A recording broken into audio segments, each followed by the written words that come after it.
In this video, I'm going to show you the best way to find winning and also profitable e-commerce products that you can actually jumpstart your brand with. Now, with that being said, this is not going to be a typical drop shipping video. I'm not actually going to be diving in to show you how to drop ship or anything like that.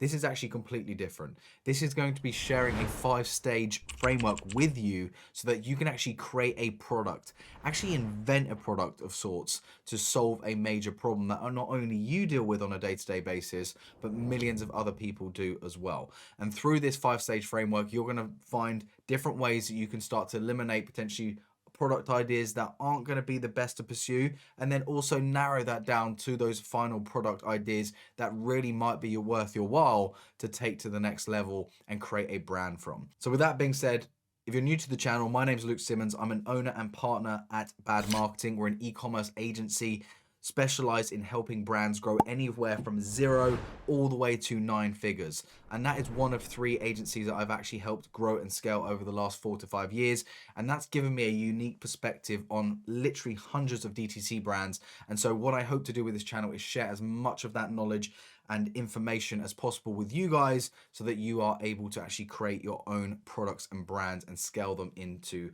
something truly amazing. So with that being said, let's jump into the rest of the video. Now, as I mentioned before, this is a 5-stage framework. First stage is actually going to be called Problem Finder.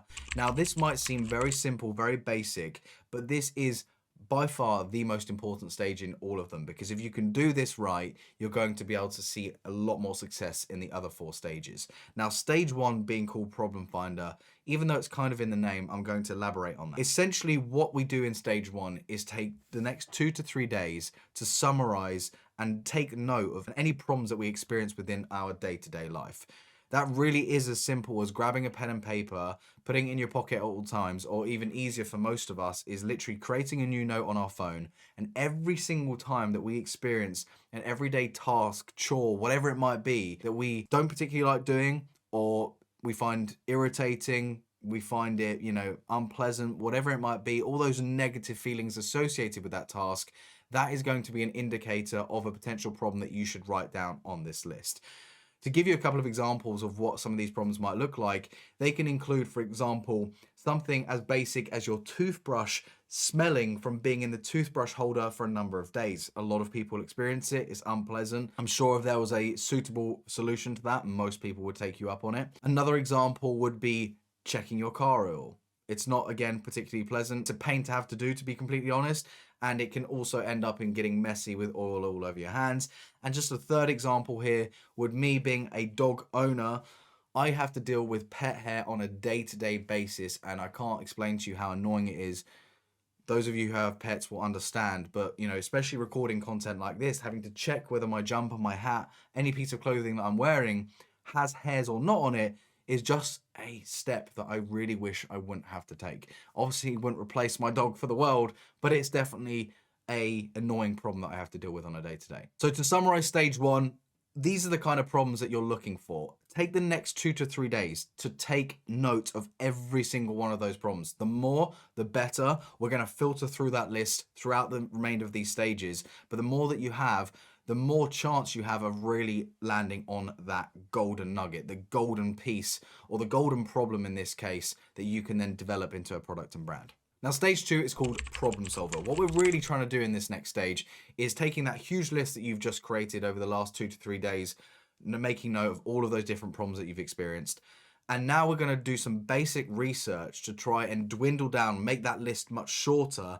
And really, let's say you had 50 plus different problems that you experienced, really narrow that down to sort of 2 or 3 best problems. And within this stage, I'm going to talk to you about some of the criteria that you can bear in mind while you do this basic research so that you know which of these ideas you should probably eliminate and which of those ideas you should actually probably move forward with. First thing that you're going to want to do with this particular stage is go to forums such as Reddit and Quora. So if we now take that last example that I gave you, which is dog or pet hair being a real pain, then if we type that into Quora, for example, how to get rid of dog hair. That's all you need to do. Type in the problem, nothing fancy to it. Now, the first thing you're looking for before you start clicking into all of these different questions and answers you want to just take a quick look as to how many questions are actually being asked and how recent are these questions. So as you can see, you're getting a complete variety here in this particular instance. 5 years ago, 4 years ago, 6 years ago, as you can see here, 4 years ago, 1 year ago, June 17th, so this was a recent one.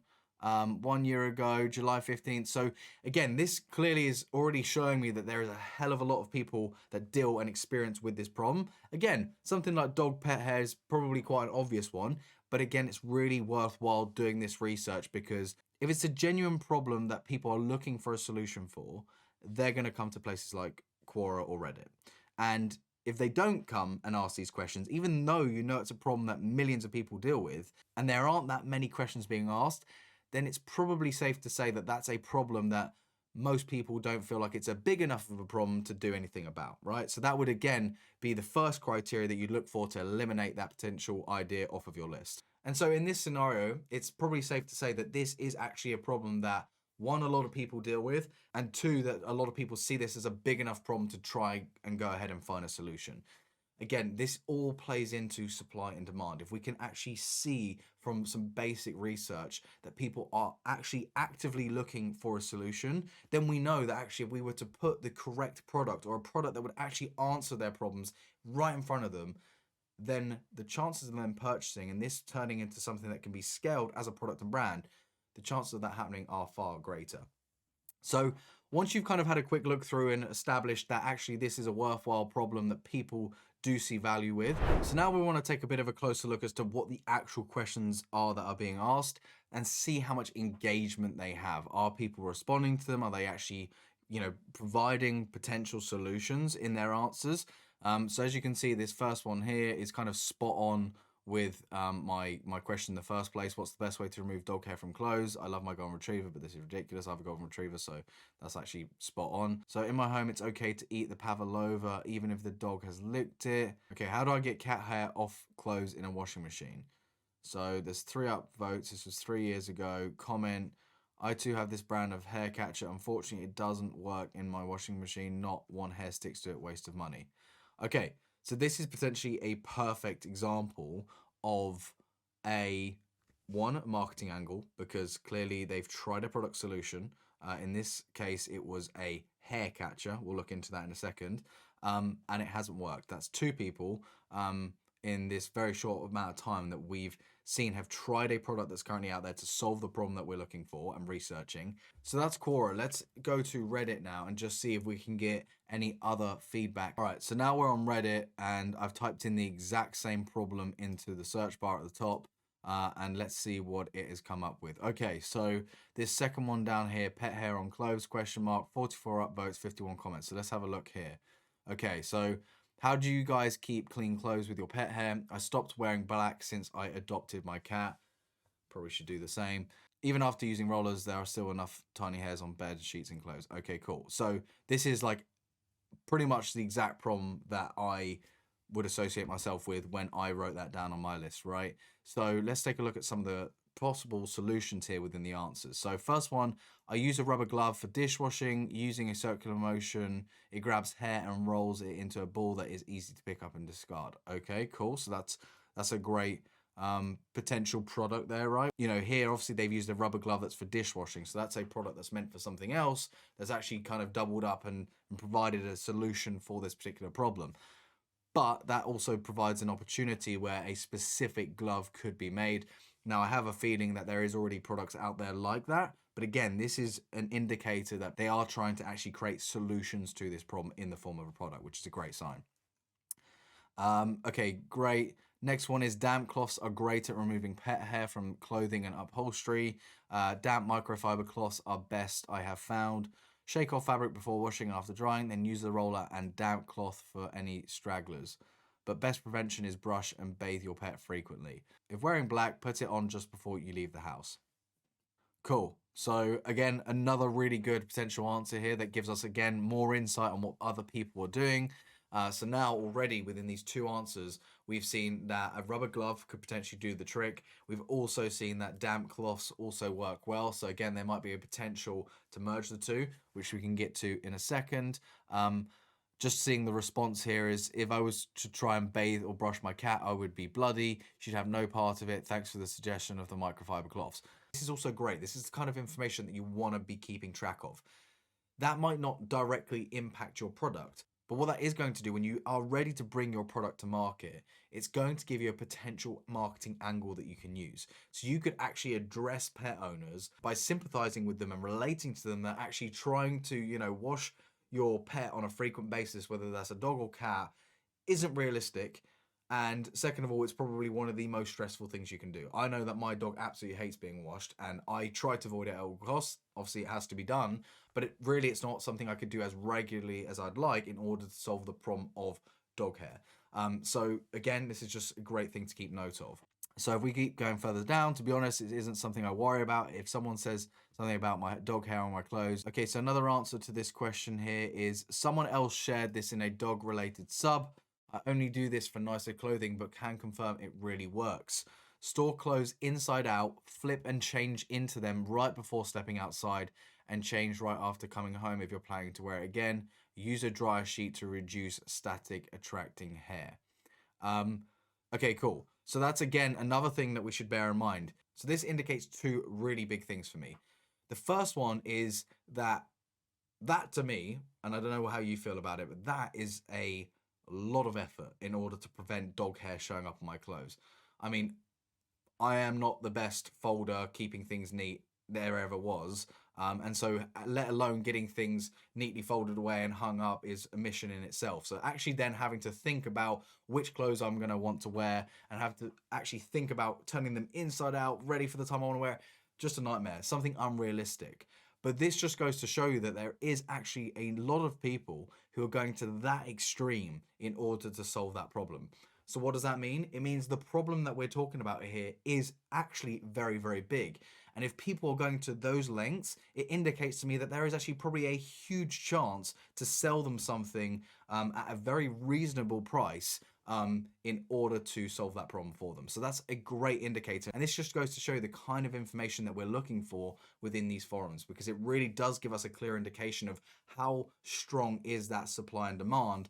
And again, the more research we do just like this, the more confident we can be when we start getting into the product development stage that there is going to be a need for it in a product market fit. And then obviously the last thing you want to do when you start building a product and brand is create something that no one's going to want to buy. Right, so we can talk a little bit about that later in terms of how do we really reinforce that and make sure that we're not going down a potential, rabbit hole that's not going to be profitable or not going to make sense. But this is one of those early signs that you should be looking out for. Now, the second thing that this brings to mind is that with all of those different questions and answers that I've shown you already in this particular example, is that through this, you can start building a certain list of criteria that these problems / solutions in these forums should be sticking to. What I mean by that is that if you see a lack of people asking questions, as I've mentioned briefly before, in these forums, that probably means that they don't see it as a big enough problem to do anything about. So that would be strike number one, if you like, as to let's eliminate that problem off your list. It's probably not worth pursuing in the form of a product because one, the demand isn't there. And so supplying anything, let alone something at a reasonable price point, is probably going to be highly unlikely. The second thing to look out for is, are people commenting on these forums and these questions actually providing them with reasonable solutions? Now, the first thing that's going to do is reinforce that other people are dealing with it, because if they've had to provide a solution, it means that they once upon a time or are still dealing with that problem, right? So it just, again, reinforces the fact that a lot of people are dealing with that particular problem.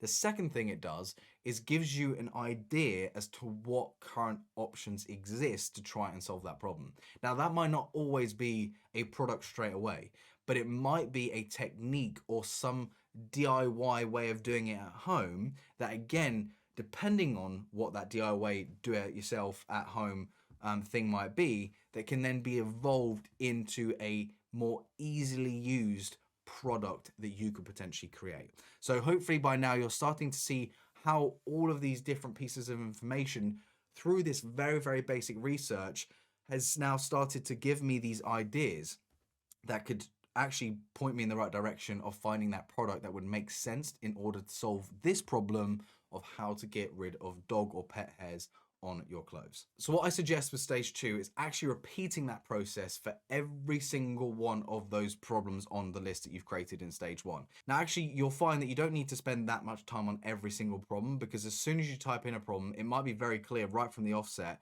that actually there isn't a whole lot going on. And so like I said, if there isn't really many questions or answers being asked about it, then you should probably just eliminate it and move it on to the next one. The goal here is to take that huge list that you've got of those potential problems and really narrow it down as much as you possibly can. I'm not going to put a number on that, because even if you went from 100 and narrowed it down to one really good one, because by the end of that 5-stage process, you should ultimately end up with one that you can turn into a potential product. You don't really want more than one, because then you're going to have to choose one to move forward with, and that's not going to be easy. So if you can narrow it down to one in this process, then amazing. If not, I'll show you in stage 3 and 4 how you can actually narrow it down even further. All right, so now we move into stage 3, and stage 3 is competitor analysis. Okay, so now the first thing you're going to want to do is actually use Google to start researching what products exist to that potential problem. Now, the easiest way to do this is to type things into Google along the lines of what products help with getting rid of problem. So in this case, I would type in what products help with removing or preventing pet hair on clothes. Type it in, let's see what it comes up with. Okay, great. So the first thing that I look for in this stage is going to be blogs or articles that usually summarize the top 10, the top 18 in this case, 20, whatever it is, a top number of things to solve X problem. Now, if you can find those types of blogs and articles, it's actually going to start narrowing down what are the current products that exist right now on the market in order to try and solve that problem. And this is where we can start getting a real feel for what's currently available and how potentially we could create a product that is one different or better to what currently exists. So I've clicked on this article here for 18 Amazon finds that can remove pet hair from pretty much anything. Okay, great. So as you can see here, this just reinforces the fact that so many people deal with it. So we've got a Chom Chom pet hair remover, you know, pet hair remover, lint roller. They are probably the most common ways of removing dog hair. I use it, does work, but it's a pain having to use it every single time, right? So that is a very expensive looking one. We've then got 4 Paws Magic Coat Cat Love Glove. So if we open this up, it looks like actually a mixture of what we found. Yeah, perfect. So this is actually a mixture of the products that we saw within that forum, right? So the glove, someone was using a washing up glove or a dishwasher glove. And then someone also recommended a wet cloth to actually help get that hair off the clothes. So this is pretty much a dedicated glove to do exactly what 2 of those answers suggested. So this just goes to show you that someone's seen different problems, different solutions, and out of those problems and solutions created a product. And that's exactly what we're trying to do, right? So first thing you're going to want to do here is keep a note of this particular product, but let's go back to the article to see if we can find any other products that are similar to some of the solutions that we saw suggested in the forums, or anything that really stands out. So this looks like a very similar product for dogs, so we'll open that up, but we won't look at it just yet. Okay, so this is a pet grooming kit and vacuum. We'll open that up. Fur lifter, brush, lint roller. Okay, so this looks slightly different to the lint rollers we're used to, so that's fine. This looks very similar, just a bigger version of a lint roller. Okay, so this looks like a lint roller as well. Hard places to reach. Okay, so I don't really think that's a viable option for the problem that we're trying to look for here. This looks interesting.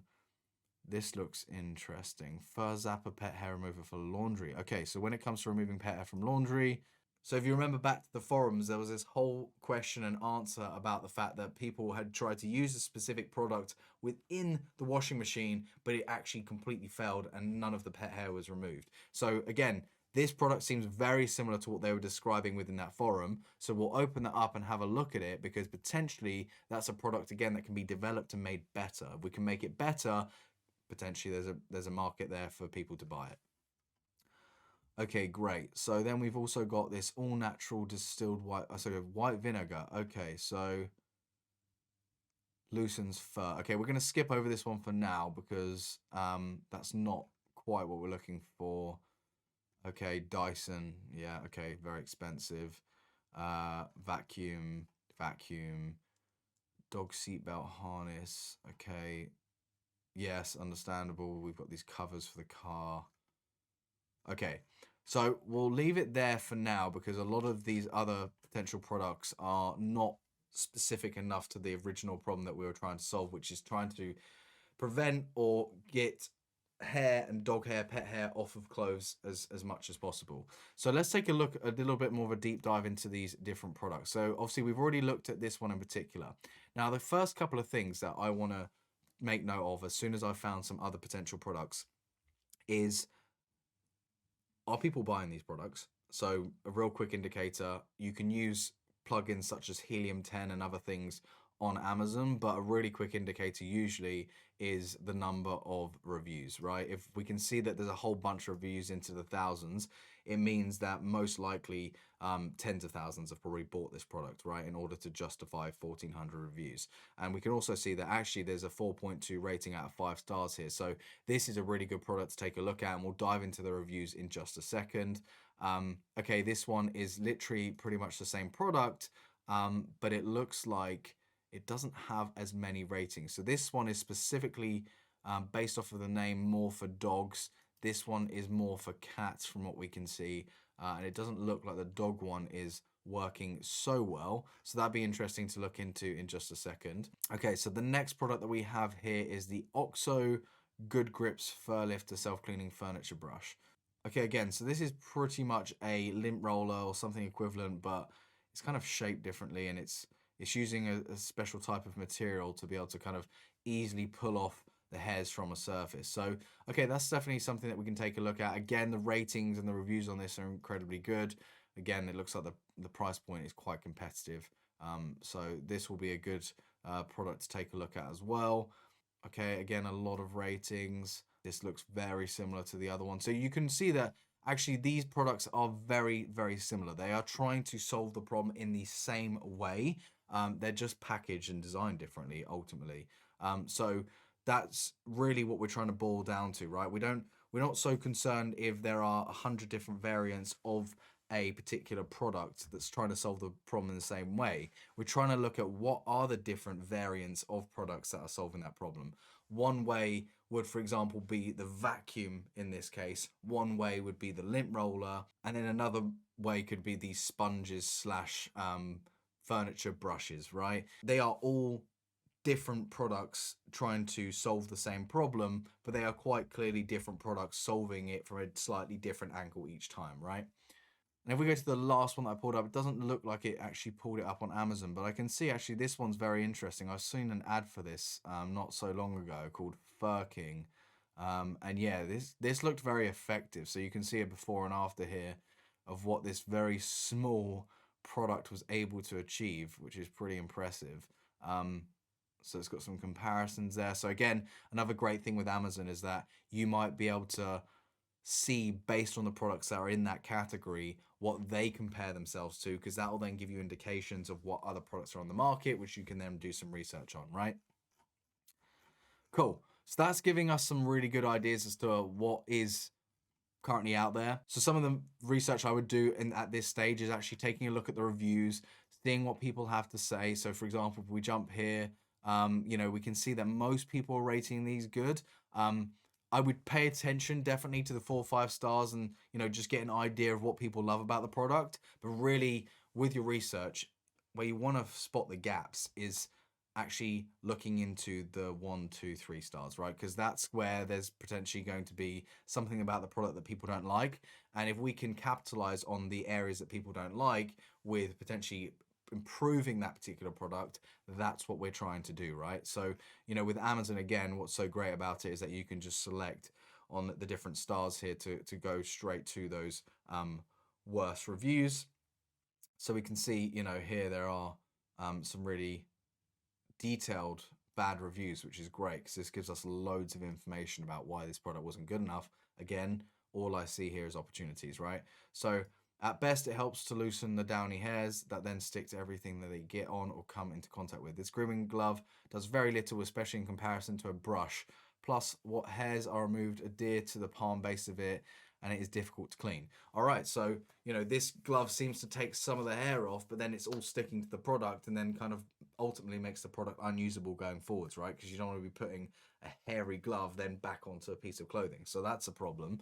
I own a brush that rhymes with Terminator, which, although is ridiculously expensive in comparison to most grooming tools, is exceptional, and you end up with the hair equivalent of a whole other cat after. Right, so they didn't like this as much either. Awkward to use, fails to free the hair as well. I'd rather save up and pay more for something that actually works than to waste a little here on and there on things that don't. Cool. So this is great. This is why I love bad reviews when they're not for our product or brand, right? It's because they really give a full picture of what that product's basically letting the customer down on, right? This is a perfect example of a customer that is desperate to find the solution to their problem. They've literally said that they'd rather save up money and spend it on something that's actually going to solve the problem. So that goes to show you that in this particular market, in this area, the money's there to be made, right? We just need to find a way of actually creating a product that's going to genuinely solve that problem. And if we can do that, customers just like this will start coming to me or you, depending on who creates the product, to solve their problem. So this stage, we need to go a little bit deeper than just looking at one article and finding a number of products and looking on Amazon, right? So that's kind of one phase of this stage, right? It's kind of going to one article, then kind of looking at the products, doing a little bit more research on those products, seeing the bad reviews, etc. But then you kind of want to go back to Google and you want to go a little bit deeper into what other people are suggesting. So, again, this article from CNN was very focused on how do we remove pet hair from clothes. Now, what I want to think about, because this problem can be solved in many different ways. So one of the big alternatives that you should consider with any of the problems that you've written down is prevention. So there are always going to be opportunities with creating products that solve the problem after it's occurred, but there's also going to be huge opportunities in creating products that actually prevent the problem from occurring in the first place. So let's adjust what we've written into Google here ever so slightly, and let's type in how to prevent dog hair from sticking to clothes. Let's see what it comes up with. Okay, so this is interesting. Best fabrics and textiles that repel hair. All right, so now we're onto a different angle here, right? So again, this is a very much preventative angle, because if we can potentially find materials that can be turned into clothing that repels hair in the first place, then I can throw on a outfit or whatever clothes without having to worry about hairs latching on. So this potentially could be something to pursue. Okay, great. So let's have a look at what this has to say. Which fabric repels hair? Okay, cool. Okay, so which fabrics repel hairs? They include chiffon, silk and satin, microfiber, suede, leather, linen, and denim, as well as tightly woven fabrics. To repel hair, smooth and slippery materials are best, and also watch out that they do not produce static electricity. So again, potentially we're onto something here, right? So this blog is really diving into what materials really work effectively against preventing dog or pet hair actually latching on. So what I would do from here, where I've now found a pretty unique angle, I potentially would take that a little bit further and start doing some more in-depth research as to what brands, what products currently exist in terms of clothing that is made from pet hair repellent fabric. So for example, I could type in hair-free clothing for pet owners, right? And see what turns up. So we can see straight away that actually these brands here straight away are clearly doing some sort of Google shopping ads, and they are ranking for pet hair resistant clothing. Okay, so this is really interesting. Perfect. So this is a really, really good find here. So as you can see, this particular product page, it's literally within the product photo showing me that this particular product is pet hair resistant and it's easily patted off. I know for a fact, and I've got this heavy cotton jumper here, and trying to brush hair off it just with my hand is near on impossible. It just won't remove it. And so they are addressing my problem there head on. And by the looks of it, they have a whole bunch of clothing that's actually pet hair resistant. So let's take a little bit more of a look at this brand.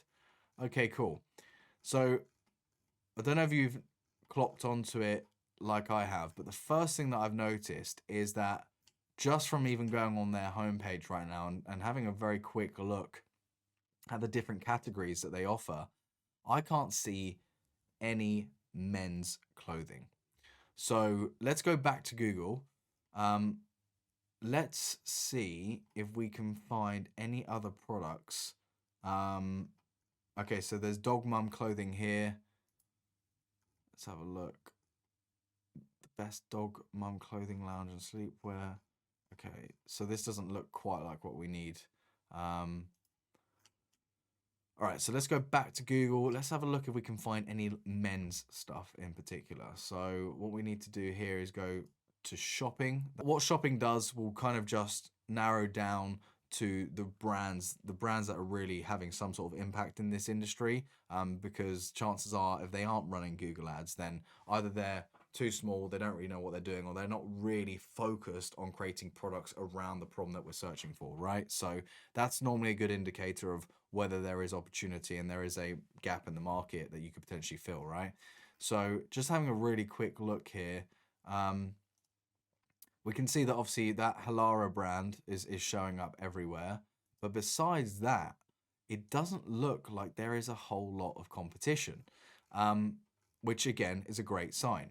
So to kind of round up stage 3, what I would now do is do some more research on Google to try and find products within that potential product solution fit that I want to pursue.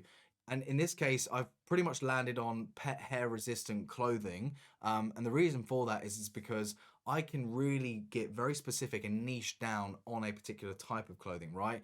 I've seen a brand doing it really successfully and well for women's clothing. I haven't seen it for men's clothing, for instance. Obviously, within clothing in itself, there is so many different subcategories that I could go into: activewear, formal wear, suits, loungewear, underwear, you name it, right? So there's a whole bunch of things that I could do as like a subcategory of clothing. So the next thing I would do is try to see if there are any other competitors in this space really addressing pet hair resistant clothing and what is currently being covered by these competitors, and see whether I can actually offer a different angle, a more unique angle that could maybe address a different part of the market, right? Cool. So that's stage 3. Now, before I go on to stage 4, I just want to kind of recap where we've got to. So in stage 1, we've created that problem list. So like I said, over a 2 to 3 day period, if you're doing this effectively, you're probably going to end up with a list of anywhere from 50 to 100 problems. Because remember, it can be something so small as having to remember to take your tea mug downstairs to the dishwasher, all the way to something a little bit bigger like checking your car oil. That doesn't happen as often, right? But these are the kind of problems that you will deal with on a day-to-day basis. Once we've kind of got that list, then we move into stage 2, which is where we do the basic research to try and take that list down to as few a number of problems as possible. And as I've explained, there are some very key bits of criteria that you should pay attention to and make sure that you follow in order to actually remove some of those problems that probably aren't going to be the best to pursue, and then really start to focus your attention on the ones that actually do make sense based on that basic research with forums. And then in the third stage, which we've just gone through, that's when you're going to want to do a little bit more deeper research into the competitor analysis within that particular industry and market. So the goal with stage 3 is trying to find out what are the angles with products that are currently being exploited by other people to try and solve that problem in the first place. As you've seen in this example, there wasn't just one angle that people were trying to solve that problem. We had the vacuums, we had the extra special lint rollers, we had the gloves, but we also had different angles such as prevention angles trying to solve the problem before it occurs rather than after, such as pet hair resistant clothing. And so now that I've done that very basic research and I've just shown you that literally within the first 5 to 10 minutes or so, that it is very much possible to start identifying where these gaps in the market potentially lie. And so it just goes to show where within just 5 to 10 minutes you can really start to wiggle down on that list of problems that you came up with initially and end up with a very clear idea of potentially where there is a gap in the market that you could start looking for a product to create and solve that problem in a more unique way or in a better way to what is currently being offered. So once you reach this point and you're ready to move to stage 4, this is when we need to really get creative, right? There is no exact step that I can give you to kind of go from stage 3 to creating the ultimate perfect product. But I can give you a framework again that's going to help you at least find something that is not going to be so ridiculous that it's going to one cost so much money and it's going to take so much time, but it's going to allow you to actually find a product that is different, that is better, that you can actually try to get to market as quickly as possible. And within stage 5, and as we kind of end this video, I'll talk to you a little bit more about how you can make sure to do it in a way that is sustainable and that you're not just shooting in the dark. So at this stage, you should have wiggled it down to that one area that you believe you could create a product in that would ultimately be different or better to what is currently available. Now, it's totally fine if you actually have more than one potential area that you want to pursue.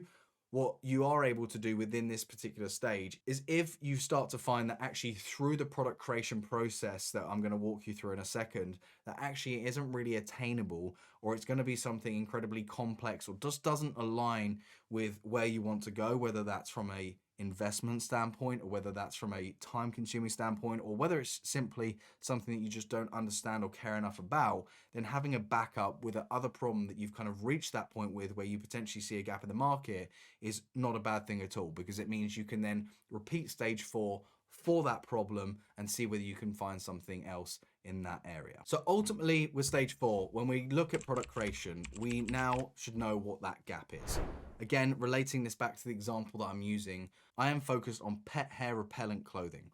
I've done some extra research and I can see that actually there really isn't a huge deal on the market that shows potential clothing for pet owners, right? We've seen a big brand doing it successfully for women, but that's one. And so with an industry as large as clothing, being able to kind of be a secondary competitor to someone who's already doing it successfully is actually ideal, because they've proven that there is a desire for it. They have proven that people are buying those products for that exact reason. They simply wouldn't be positioning those products the way they are on those product pages. They would actually be addressing a different angle, but they are quite clearly addressing the pet hair repellent angle, which means that there really is an opportunity for us to actually create something here that we can compete against them with.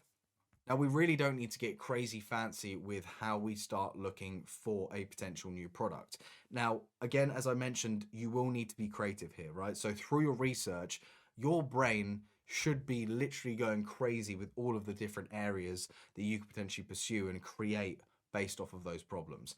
What you need to do is see, out of all of those crazy ideas, those weird and wonderful ideas that you're having, what is the most realistic and what is going to be the most attainable in terms of bringing to market. So that's obviously going to require investment, but also it's going to be finding a supplier that can actually create what you're looking for.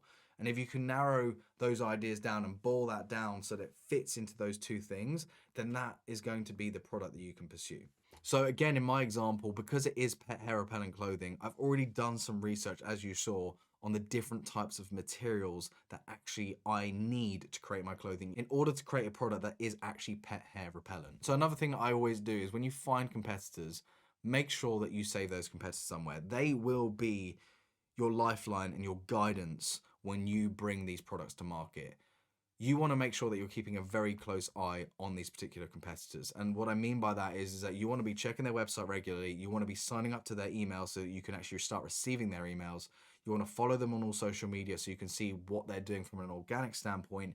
And you also want to be checking what ads they're currently running. So I'll show you all of that in a different video if you don't know how to do it, but they are some of the key things that you want to be doing to make sure that you're keeping a really close tab on what they're doing so that you can, while you're waiting for your product to be created and shipped to you, that you're getting a really good understanding of the landscape, what's working for these brands, what isn't, so that essentially you're getting a head start. So again, going back to this particular example that I found here of this brand selling pet hair resistant clothing, they often will supply a lot of really useful information within their product page, right? So as you can see, in this particular example, for this clothing, they're using material which is made up of 82% nylon and 18% elastane. So again, that gives me a really good indication of where I can now go to find a supplier and ask them to start creating clothing with that fabric in mind. Okay, so with my example, I want to focus on activewear, but as we saw with the competitor that I was looking at, they are very focused on women.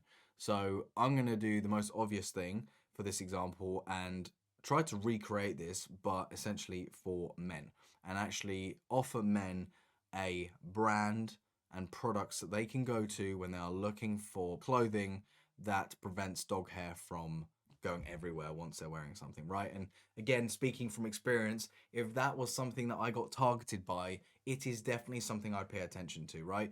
Even if it was just for clothing that I wore in these particular videos that I'm shooting, it would just mean that I could have the peace of mind to not have to worry about checking whether I've got dog hair all over my body, right? So again, I know through the research we've done in the earlier stages that this is really something I can pursue. So if I'm going to be pursuing activewear, what I want to do is go to Alibaba. There's no need to go anywhere else, and type in activewear for men. And again, with something as broad as clothing, right? When I'm first starting a brand, I don't want to go crazy. I really don't want to start trying to create every single piece of item that I could possibly ever think of when it comes to activewear for men, right? I simply just would not have the investment or the funds to actually feasibly do that. And even if I did, wasting potentially huge amounts of money, risking it on such a huge amount of inventory is never a wise thing to do. So the best way to deal with it, if you do find yourself stumbling into a situation like clothing, you need to narrow it down by focusing on the items that are typically the best sellers. And the easiest thing to do, which again, hopefully you can apply this to any situation that you find yourself in from watching this, is in your industry, go find the biggest players and see what their best sellers are. For example, in activewear, I don't need to go find other brands that specifically sell pet hair resistant activewear. What I need to do is go and find some of the biggest brands in activewear, such as Gymshark, Lululemon, you name it, right? And look at those brands and see what those best sellers are. Because again, when people buy clothing, specifically activewear in this case, when I offer them the pet hair resistant feature to the product, they don't want me to create a brand new product in this case. What they want me to do is create the same type of product that they usually love to buy from their favorite brands like Gymshark, Nike, Lululemon, etc. But actually make sure that those products, those same products that they want, have that pet hair resistant feature to it. So that's all I need to do is go to Gymshark, go to Lululemon, go to these big brands, see the best sellers, pick one or two, and that's my starting point.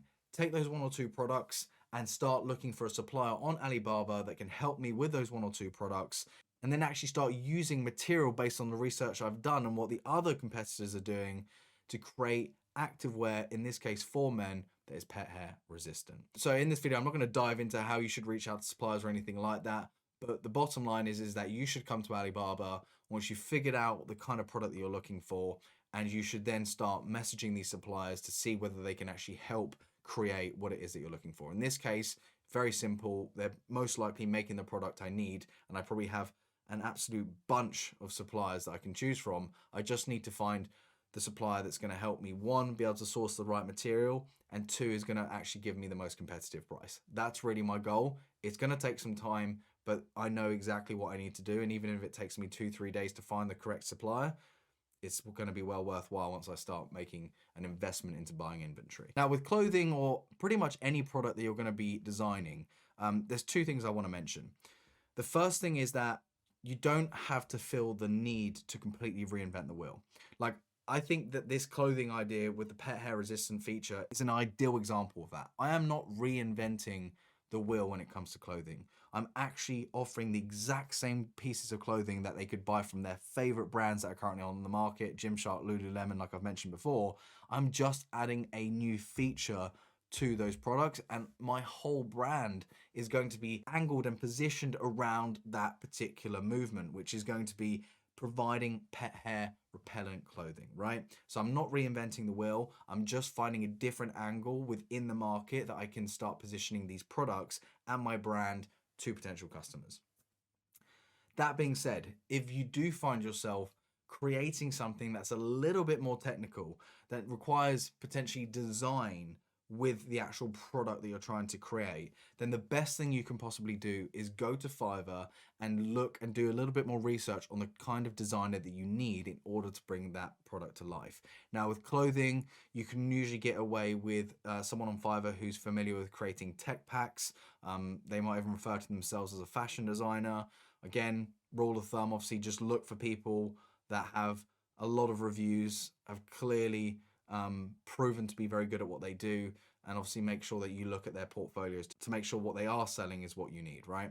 But that being said, if you are trying to do something a little bit technical, like I said, there are so many different designers out there, you know, CAD designers, 3D designers, whatever you need, that can help you actually design your product in a prototype state, whether that's a CAD drawing, design, etc., that then can be supplied to the supplier, which they can then help you determine how much it would cost to actually create something like that, the materials that would need to be used, and really how you can get that ball rolling on actually bringing that product to life and eventually ordering it and bringing it to market, right? So that part of this process is going to be unique to the product you decide to make, but it's really important that when you do get to this stage, don't overcomplicate it, but at the same time, don't sacrifice the main features and benefits of your product for the sake of not complicating it, right?